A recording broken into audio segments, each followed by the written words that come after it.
জানাই আজকের বলিউড আপডেটে।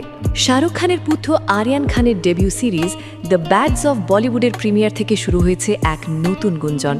অভিনেতা রজত বেদির মেয়ে ভেরা বেদি সোশ্যাল মিডিয়ায় হয়ে উঠেছেন সেন্সেশন, আর তার সঙ্গে জড়িয়ে পড়েছে আরিয়ান খানের নাম। প্রিমিয়ারে ভেরা বেদির গ্ল্যামারাস লুক দেখে নেটিজেনরা তুলনা করেছেন যুবতী করিনা কাপুর খানের সঙ্গে। অনেকে বলছেন ভেরা অন্য স্টার কিডদের থেকেও বেশি আকর্ষণীয়। 18 বছরের ভেরা, যিনি কানাডায় বড় হয়েছেন, হঠাৎই লাইমলাইটে চলে এসেছেন।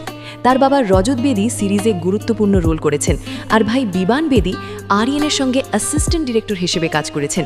কিন্তু সবচেয়ে বড় চর্চা, ভেরা এবং আরিয়ানের মধ্যে কি কোনো লিঙ্ক? সোশ্যাল মিডিয়ায় ফেক ভিডিও, লাভ স্টোরি গান আর এনগেজমেন্ট রিল ভাইরাল হচ্ছে, তবে রিয়েল নিউজে এখনও কোনো কনফার্মেশন নেই। আরিয়ানের রামার্ড গার্লফ্রেন্ড হিসেবে ব্রাজিলিয়ান মডেল লারিসা বোনেসির নামই বেশি শোনা যাচ্ছে। ভেরার বাবা রজত বেদি বলেছেন, মেয়ে এই সাডেন ফেমে এক্সাইটেড, কিন্তু ভয়ও পাচ্ছেন, বিশেষ করে এআই জেনারেটেড ছবি নিয়ে চিন্তিত।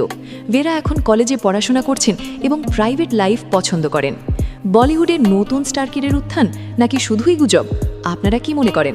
কমেন্টে জানান। আরও আপডেটের জন্য থাকুন আমাদের সঙ্গে। ধন্যবাদ।